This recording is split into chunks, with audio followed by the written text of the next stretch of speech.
family and friends call me Ollie Ceewright. As you can tell, I have no stone. There's no stone for me here, but there's a good reason for that. I was born in 1872 in Neshoba County, Mississippi, as Olive Soames.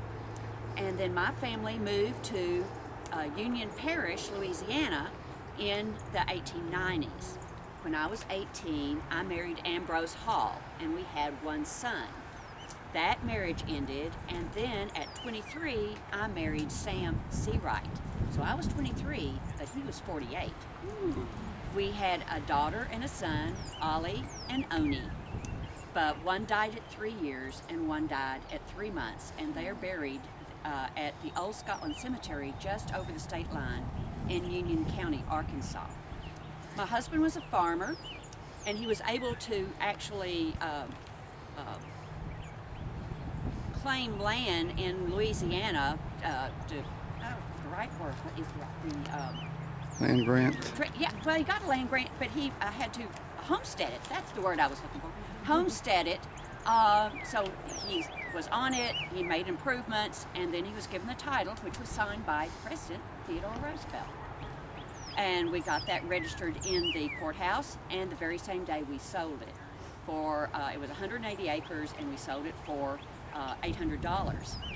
We had heard that land stays underwater quite a bit of the time, and it was just not working out well. So, but it was valuable because a railroad was going through there. We had heard that East Texas was a wonderful place for fruit, peaches and plums and strawberries and blackberries, and you could grow cotton there. So we moved to East Texas, and we had one more daughter here about 1909. Then Sam died and left me with a son and 4 little girls. What was a woman to do at that point in time to try to support herself and small children, and even having to care for the small children? Luckily for me, in 1909, a new factory had opened in Tyler. It was called the Long Hargrove Company. And what they did is they made overalls and they made shirts for hard-working men like farmers and like the men who worked at the cotton belt yards just on the other side.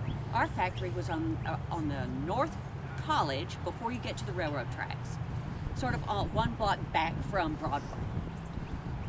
They put in all of the latest equipment there right to begin with. It was all electric. No pedal machines for us. It was all electric. Almost 100 sewing machines. We had machines that with 2 needles that could go down a line at the same time. We had machines that could make buttonholes. We had machines that could sew on buttons in 2 seconds. The cutter who cut out the overalls could do 48 pair at one time. So we had the best equipment. And women there, and it was nearly all women who worked there, made between $7 and $12 a week. It was one of the best jobs women could get at the time, even though it was hard, steady work. The women that worked at that factory became my substitute family here in Tyler. And I loved them, and they cared for me. Then on April 9th, 1916, I died. My death certificate said I died after a week of pneumonia on top of general debility. And basically what that meant was I was totally worn down with work and worry. The ladies of the factory took the situation in hand, and I had 6 female pallbearers bring me to this cemetery. They all wore black skirts and white shirtwaists as a uniform. It was noted in the paper as such. That behind them came the other ladies of the factory with flowers. And my obituary said I was a devoted mother and Christian woman. So now, my children, what would become of them? My son was old enough to be out on his own. In fact, he was in Arkansas when I died. The oldest daughter was 14, so she could get out and get a job, and she lived with my son. But the 3 youngest daughters went to the Belhaven orphanage in Luling, Texas, which was the first Church of Christ orphanage west of the Mississippi. Later on, they just sort of scattered to the wind. Now, I've heard since I was laid in the cemetery that factory continued on and was profitable, because we knew there was a great war going on in Europe. But in 1917, a year after I died, almost exactly a year after I died, the United States joined that war, and they needed to have uniforms made. So Mr. Long got several contracts making uniforms for the Army for the war. And then at one point, the ladies decided, the cotton belt is unionized, the typesetters are unionized, the barbers are unionized. We want a union of our own. And Mr. Long just sort of said, blew us off, to use a modern term. And we brought in a union organizer, and we went out on strike in the middle of a war. People were not entirely pleased with us. They didn't think it was quite a patriotic thing to do.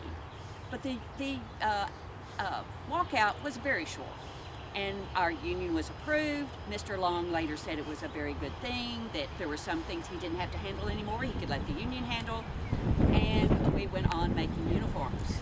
But the war ended, and there went all the contracts.